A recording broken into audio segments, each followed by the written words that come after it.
आज हम आपके साथ एक और भयानक मामले पर नजर डालने जा रहे हैं और आज हम बात करने वाले हैं प्रतिभा प्रजापति केस के बारे में। ये घटना है मध्य प्रदेश के देवास जिले में आने वाले बैंक नोट प्रेस थाना क्षेत्र से।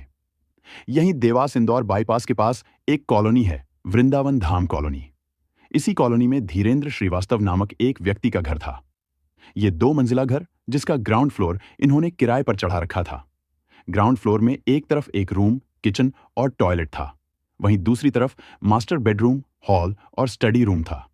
बीच में सीढ़ी बनी हुई थी जो फर्स्ट फ्लोर तक जाती थी। तो जुलाई 2024 के महीने में एक किराएदार जिनका नाम बलबीर सिंह ठाकुर था, ये अपनी फैमिली के साथ इस मकान में किराए पर रहने के लिए आते हैं।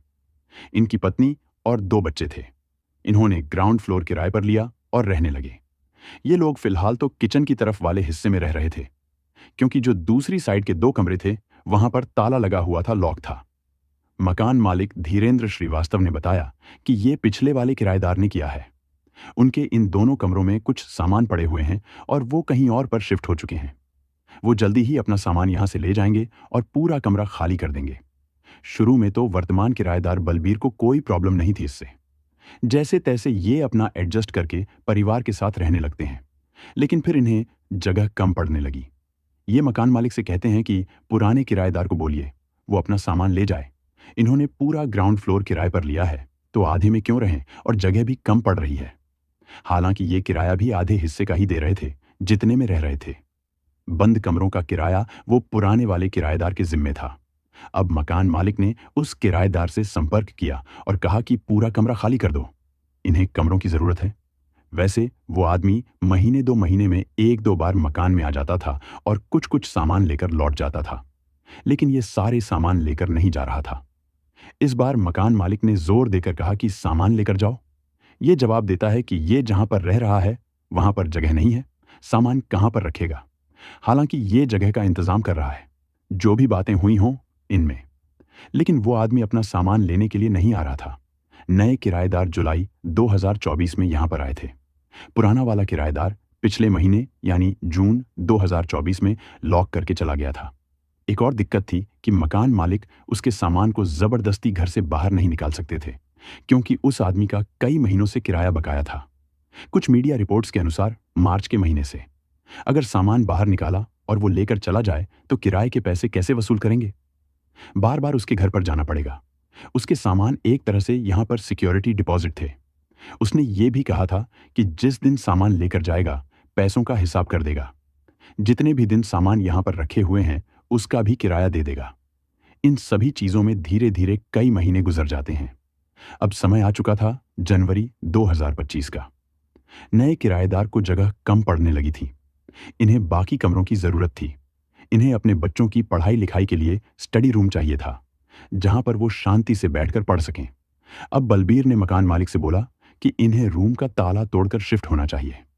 ये कमरे 6-7 महीनों से बंद हैं। उनकी साफ सफाई करनी चाहिए। उसको जब भी सामान लेकर जाना होगा ले जाएगा। हमें उसकी चीजों से कोई मतलब नहीं। हम अपना काम करेंगे, अपना देखेंगे। मकान मालिक भी इससे परेशान हो चुके थे। इन्होंने ताला तोड़कर साफ सफाई करने और रहने की इजाजत दे दी। इसके बाद 8 जनवरी 2025 की रात 8:30 बजे बलबीर ने बंद कमरों का ताला तोड़ दिया। सीढ़ी के नीचे जो रूम का दरवाजा था, उसमें बलबीर जब प्रवेश करते हैं तो सामने देखते हैं कि एक फ्रिज है जो सफेद कपड़े से लपेटकर पैक करके रखा हुआ है। इसके आसपास और भी छोटे मोटे सामान थे, जैसे बर्तन रखने का स्टैंड, कुछ बिस्तर वगैरह पड़े थे। जब ये पास से उसको देखने के लिए गए तो समझ में आया कि ये फ्रिज चालू अवस्था में है, ऑन है। इसका प्लग सॉकेट में लगा हुआ था। इसको देखकर बलबीर ने सोचा कि वो आदमी कितना लापरवाह है। इतने महीनों से फ्रिज चालू पड़ा हुआ है। ये कई दिनों से बिजली के बिल को लेकर भी परेशान थे। बिल काफी ज्यादा आ रहा था, जबकि ये लोग तो उतने बिजली का सामान भी इस्तेमाल नहीं करते थे। अब जाकर समझ में आया कि इस फ्रिज की वजह से ही बिल ज्यादा आ रहा था। इतने महीनों से 24 घंटे ये चालू था। अब बलबीर ने फ्रिज को ऑफ कर दिया। ये उसको खोलकर अंदर देखने के बारे में नहीं सोचते हैं। किसी और का सामान है, इन्हें क्या मतलब। अब एक बड़ा काम हो गया। कमरों के ताले टूट गए। अब बस साफ सफाई करवाकर शिफ्ट होना था। इस ताले टूटने की घटना के बारे में पुराने किराएदार को नहीं पता था।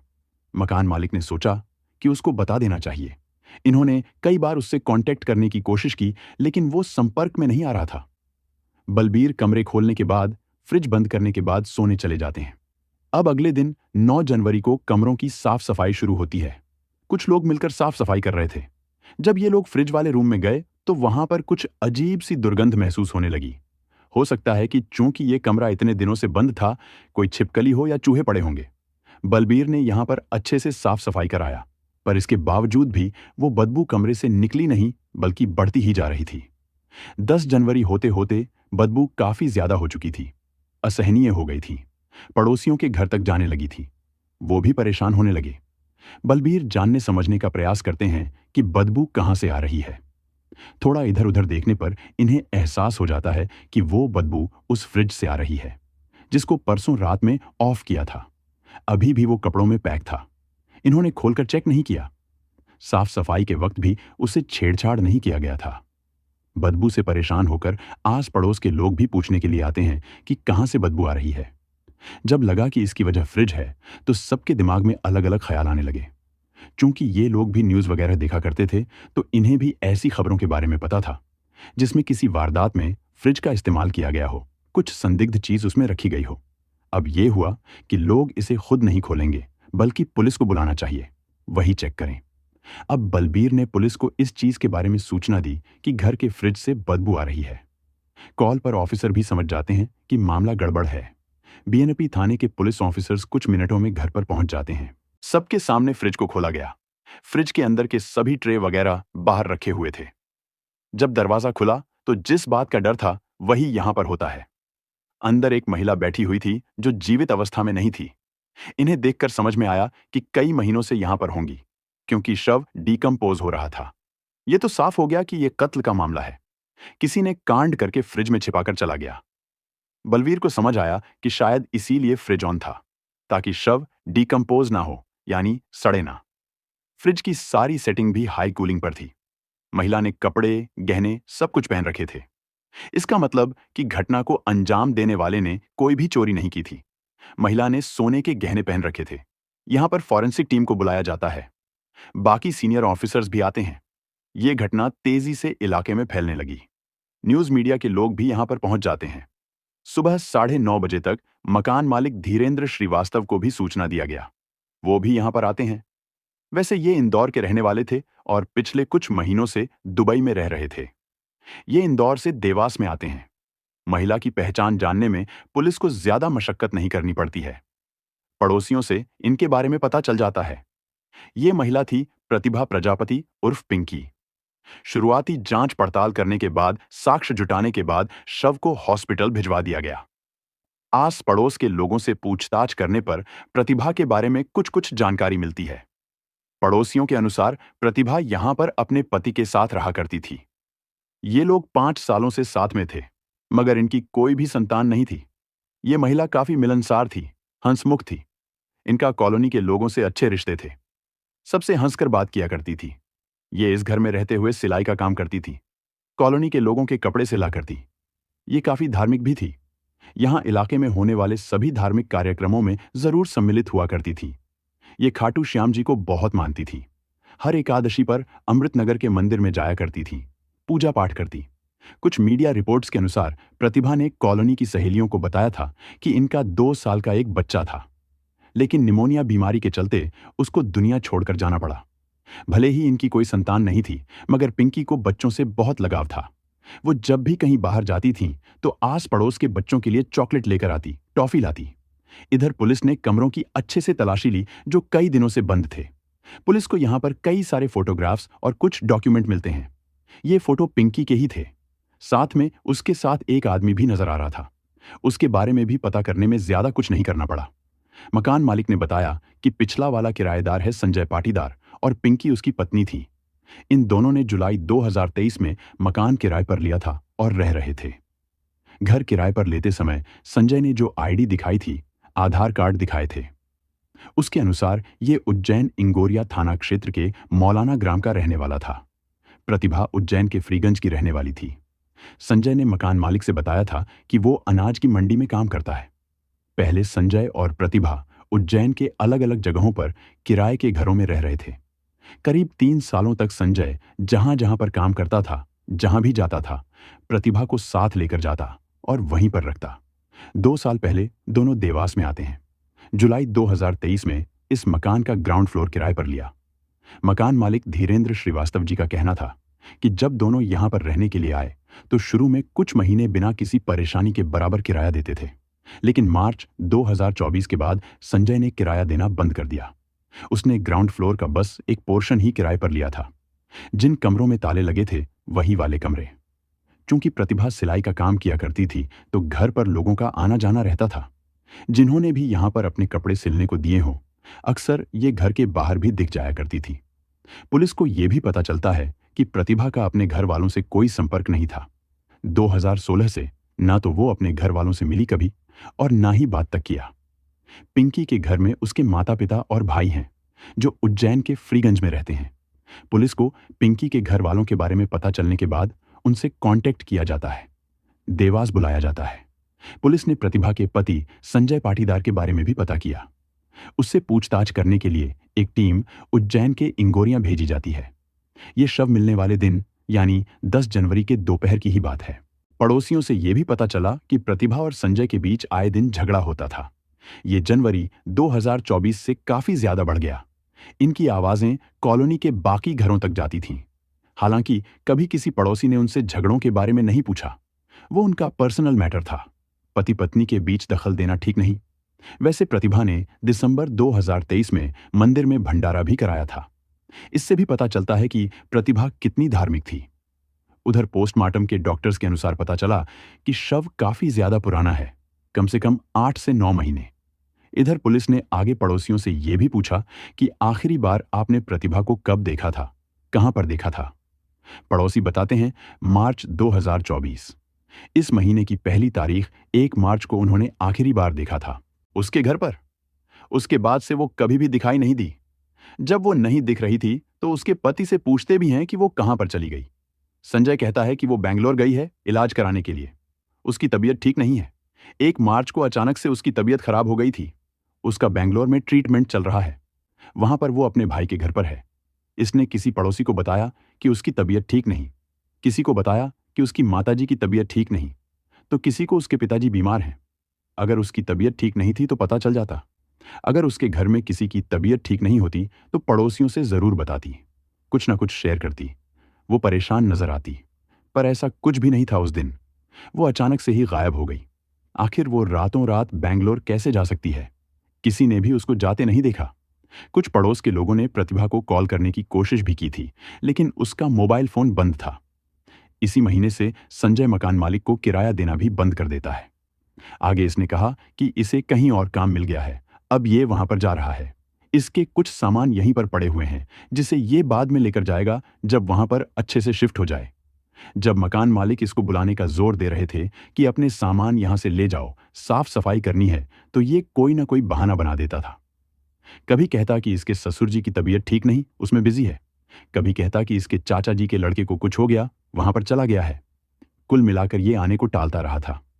जो नए किराएदार यहां पर शिफ्ट हुए थे, बलबीर, उनके अनुसार कभी कभी संजय यहां पर आता था।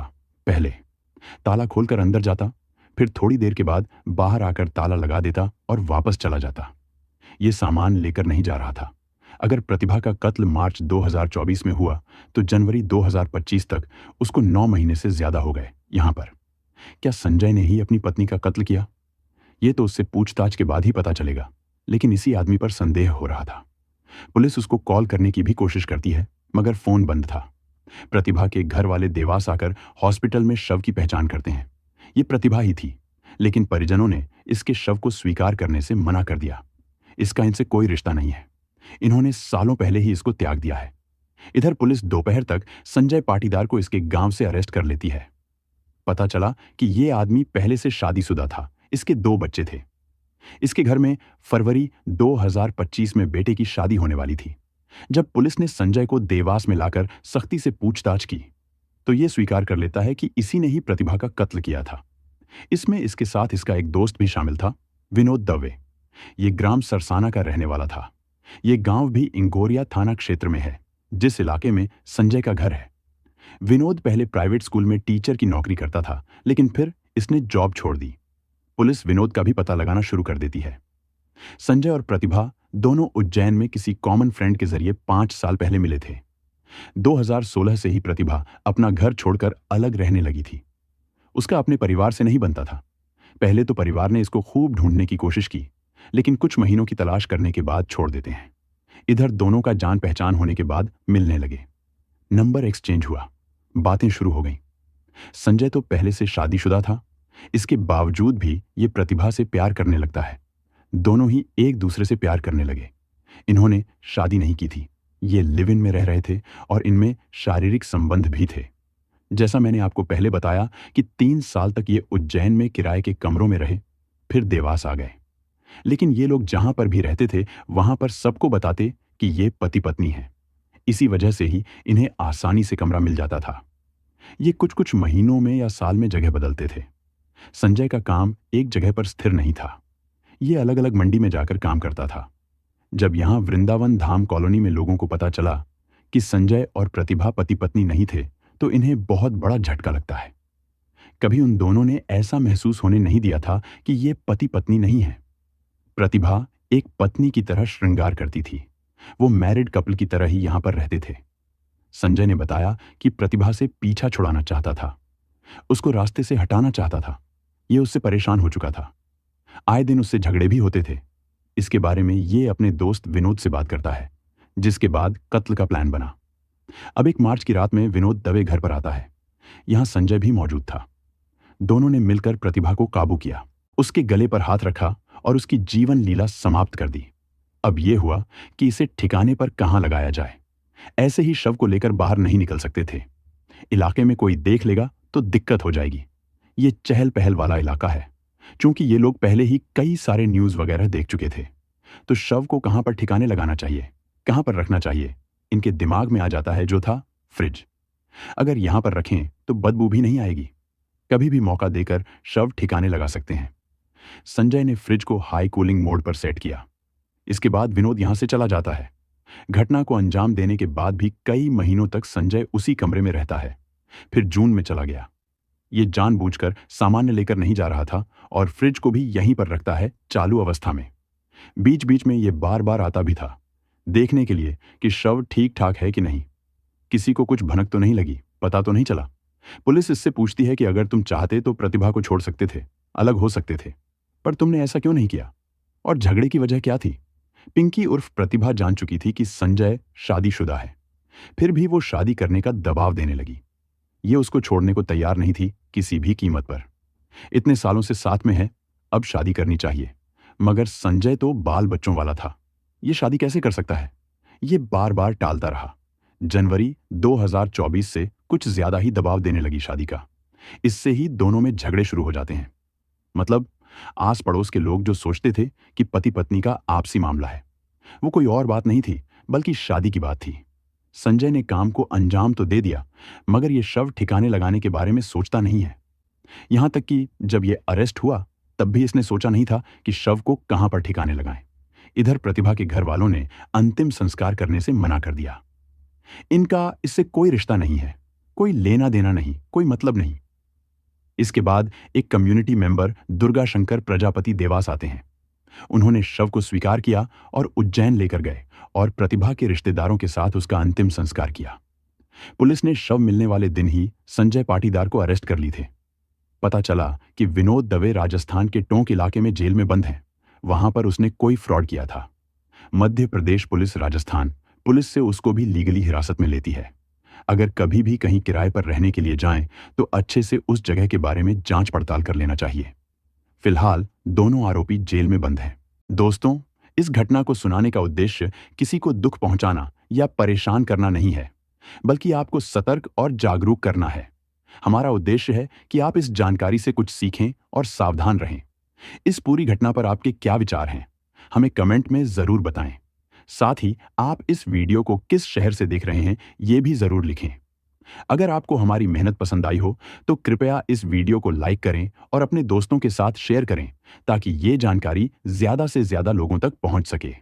अगर आपने अब तक हमारे चैनल को सब्सक्राइब नहीं किया है तो कृपया अभी चैनल को सब्सक्राइब कर लें। मिलते हैं अगले वीडियो में एक नई कहानी के साथ। धन्यवाद।